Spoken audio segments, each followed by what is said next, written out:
Well, it's established pretty well that I suck. Coming off a rough weekend here, but at least you got Mark Zinno on the program to join me. Hopefully, carry my water, get us a few winners because Mark, right now, everything I say is generally not been right.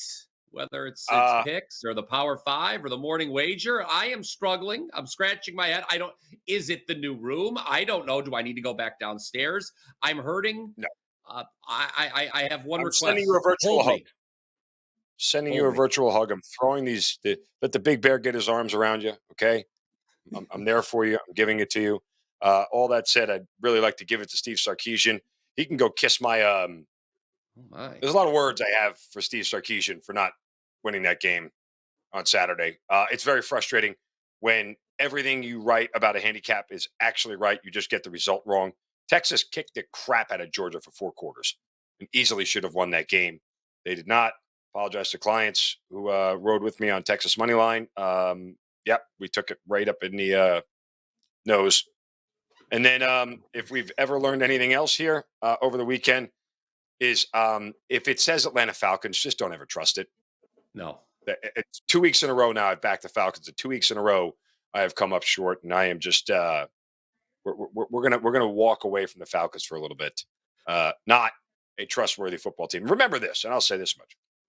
I'll add this. I always kind of just held to the philosophy that I'd rather back good teams with good quarterbacks and good coaches. Like, I feel like I can eliminate variance that way. You know what? The Falcons aren't a good team with a good quarterback and a good coach. You know what? The Texas Longhorns aren't. They are a good team, but they don't have a good quarterback, and their coach has you're almost cursed. Well, Has a lot of questions. A lot of well, they questions. might have a good quarterback, but it's not the one who usually plays. By the Well, way, that's true. spe- Yeah. Okay. Yeah. speaking of teams that do not have good quarterbacks or good coaches, stay tuned for our best bet on the show today because they will be one of those. Monday Night Football, Cincinnati That Bengals, is Dallas Cowboys. correct. By the way, and that you weren't alone, obviously, in that Texas Georgia game. Imagine writing 3 paragraphs saying Texas can't possibly be as unlucky as they were in the regular season meeting.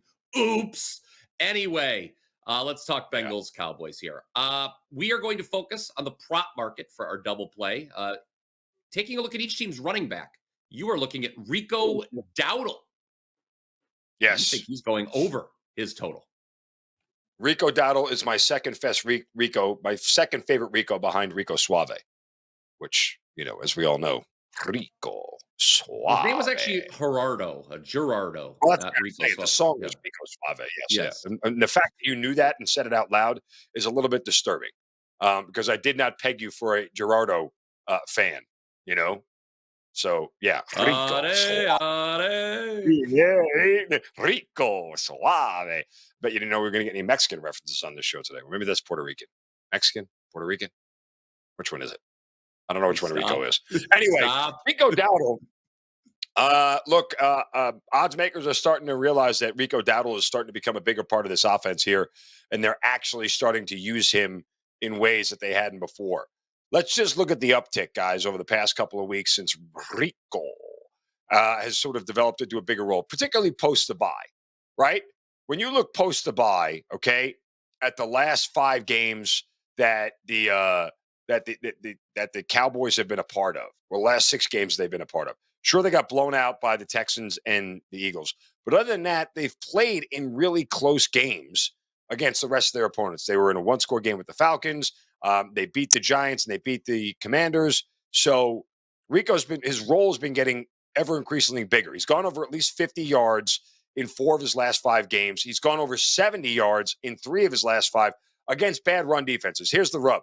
Atlanta, 75 yards on the ground. Washington, 86 yards on the ground. Giants, 112 yards on the game on the ground.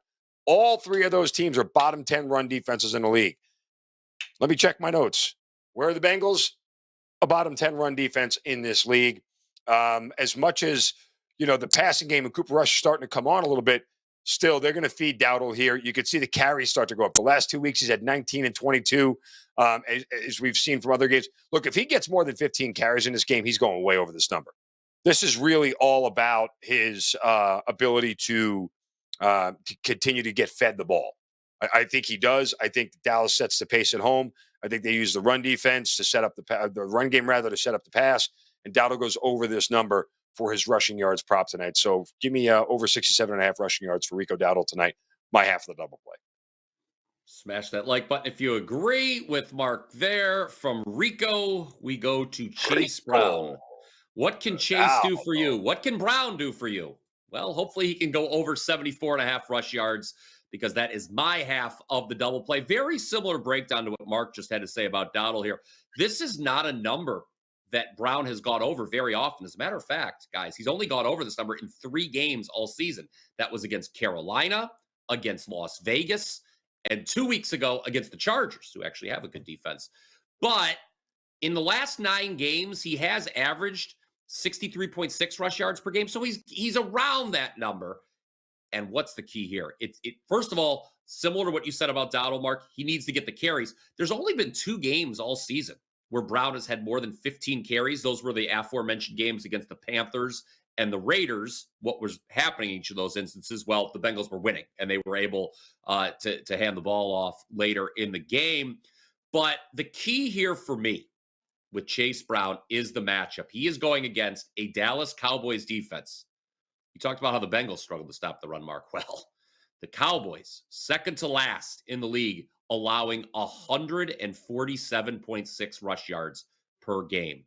I think Chase Brown by himself gets half that number. And we are going to go up and over. Today's double play, double shot of running backs that we think are going to rack up the yardage. Mark on Rico Dowdle, me. Who doesn't love a good Brown. rack? Who doesn't love a good rack? We're going to rack up yardage. Who doesn't love a good rack? I do.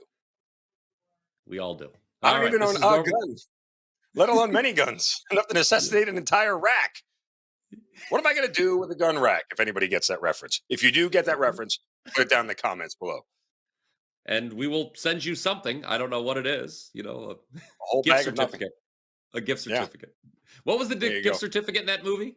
I don't want to give away your answer now. So I just want to. He gets a gift certificate. You talk about the first one or the second one? Book club. Yes. Whatever. Anyway, we're getting off the tracks. This is normally the portion of the program where we promote. I have nothing to promote, quite frankly. I come to you a humble man. I'm so happy you can't sit here and promote your record. I've never been happier on this show. Thank you for that. Okay. All right, because there's an empty chair where Tiny Tim once sat downstairs at my kitchen table. Okay. All right, because I am struggling. I had a terrible weekend. Where we promote, I can't promote anything. That's fantastic. No, it wasn't good. It wasn't good over the weekend. By the way, it wasn't. Yes, but I will say this much: the bowl package is going to be good. The morning wager bowl package, right there, you see it on the screen for $1.99. Yeah, so you don't want to do that one. Of course, let's not make Jordan crazy. You can get the other one. That's the one. That's the one. You can get any bowl package from any handicapper at WagerTalk, of course, for $149. But Mark, Zinno, and I have teamed up. No. Bad. Good. I'm dying here. $199 for the both of us, Mark, Zinno, every bowl pick. By the way, the bowls start very soon. Coming up. Get it now. I believe Memphis is playing West Virginia. Yes, so get involved. Mark was 80% in the bowls last year. I'm up 33 units the last 2 years of bowls. Mark hates units. But really, that's all I've got for you. Mark, is there anything you would like to say? You left out my ROI. Stop with the ROI. Left out my ROI. I don't know. You don't know what the hell it is. Yes, I know. Return on investment. I'm joking. Somebody's going to get in the comments. How are you a professional sports bettor? You don't know what ROI is. Ooh. Get a life. Anyway. No one did you win or did you lose? Yeah, I lost. I know. But I also know that the amount of rage texts I get when you are not on a heater is something to be marveled at and studied by psychologists. Like, as Jerry Seinfeld once told George, you need a team at the university level. Yes, that you need a team. So yeah, they've tried. Many have tried before, and they say there's too many problems here to name. Anyway, talk about problems. Mark Zinno. The Cincinnati Bengals have a problem on defense. They can't stop anybody.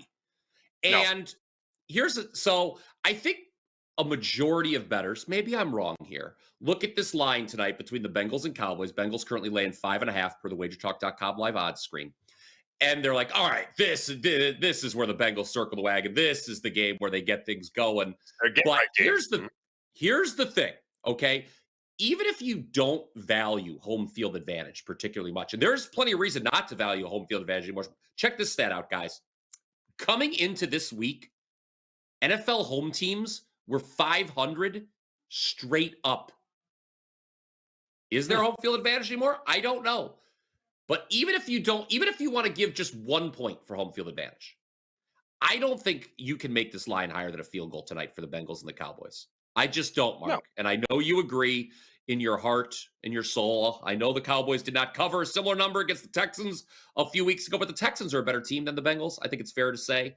I am a little concerned what the market thinks about the Cowboys right now, because they are set to be underdogs at Carolina next week. Stay tuned, perhaps, for more discussion on that. But we think they're getting too many points. Show best bet. Talk to the people. I'll say it simply. If you recall, Brian, what did I tell you the minute I saw this line? Do you remember what my exact words were to you? Because I will repeat them here. Let's see if you can get them right. Let's see how much you pay attention when I talk.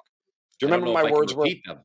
Usually, Okay. I don't know if I can you repeat can take them. out the curses.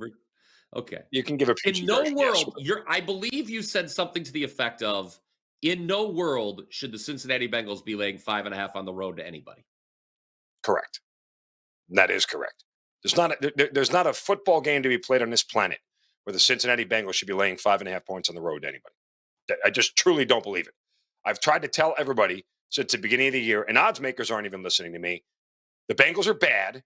It's a bad roster. They have a bad coach. The only redeeming thing on that roster is Joe Burrow, Jamar Chase, and Trey Hendrickson. There's no reason to back this team as a favorite. None. Zero. And yet odds makers keep laying these numbers out here. And it's like you say, BP. I think everybody's waiting for Cincinnati to have this wake-up game where they come out and they go out and they beat people. Hi. It's week 14, whatever week it is. No, they're not going to wake up because they're not a good team. This is who they are. They're a bad team on several fronts. And despite the fact that Joe Burrow is having MVP numbers, literal MVP numbers, 30 touchdowns and 5 interceptions, he's on a really bad team with a really bad coach.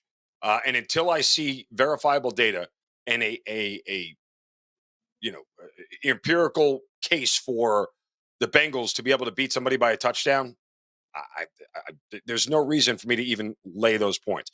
I mean, again, let's just take a look at their 4 wins this year. Okay. Against Las Vegas, really bad. Against Cleveland, really bad. Against the Giants, really bad. Against Carolina, that old version with Bryce Young, well, that was Andy Dalton actually that game too, really bad. Like, I mean, wow. The Cowboys are a bad team. But those are they their are not 4 wins? Hold on. Those are their Hold 4 on. wins. Carolina, The Raiders, G-Men, the Browns. Browns. Those are like the 4 worst teams. Yes. I guess Dallas is in that same range, but still. Again, Dallas is bad, but I don't think they're that bad. And oh, by the way, Dallas's biggest problems too have been the fact that their quarterback is hurt. Like, I understand they were struggling losing games, but they were not a bad football team while Dak Prescott was in this thing. It was the loss at Detroit that really turned everybody sour, and they were 3-3 at that point in time. Remember, this is the same Dallas team that went and beat Pittsburgh in Pittsburgh with Dak Prescott, of course, but still, my point simply stands. Dallas is not as bad overall from a roster standpoint, and Mike McCarthy, even as a coach, is not as bad as people want him to be. It's not great, but he's not bad. So all this added up here, there's just not a world where Cincinnati can go. I will sprinkle some on the money line tonight. Put it that way. I think Dallas can win this game outright. As Kelly in Vegas will do. Wow. That's a little sprinkle hand gesture. That's strong take from Mark Zinno. As Dallas Cowboys plus 5.5 is our show best bet. Just to kind of reiterate something Mark said, the Bengals have the NFL's top touchdown passer, Burrow, obviously, top wide receiver in terms of yards, Jamar Chase, and the sack leader, Trey Hendrickson. They're 4-8. Says something about the other 19 starters on this team, huh? The other 50 guys on that roster suck, and their coach sucks. And if the Browns had a sense, the Brown family had a sense, they would fire him and move on and go get that guy named Belichick or some of these other coordinators out there that can actually coach a team. Zach Taylor's terrible. You hate him. I don't know how many more times I could say before somebody listens to me. You hate Zach Taylor. Stop. I don't hate Okay. anybody. I just think he's an awful coach. Okay. Kickers, I hate. Those people I hate. Yes. And on that note, Evan McPherson, the Bengals kicker, is also injured. So that could be an interesting situation where maybe the field goal game struggles for Cincinnati. All right. Don't forget to pick up that bowl package. Don't forget to smash that like button. Don't forget to comment down below with your favorite plays for Monday Night Football. Don't be afraid to comment down below and just simply insult me for my picks this weekend. That's okay. That's always You fun. can do that. I'm a big I do that anyway. I literally get in the comments to insult you. You have my phone number. You can do that. Yes, you have a personal line. It works that way. All right. That's where I never actually do insult you. I only insult you like, through the internet and, other things. Other things. Well, this is what I need on Monday. I know. This seems to make everything all better. Did I get off center at all? I'm still centered there. The background. I mean, by the way, you might have to go back to the other office because that one hasn't been good to your record. No. Thanks, guys. Let's cash some winners. Zinno, cash is tickets. Always come.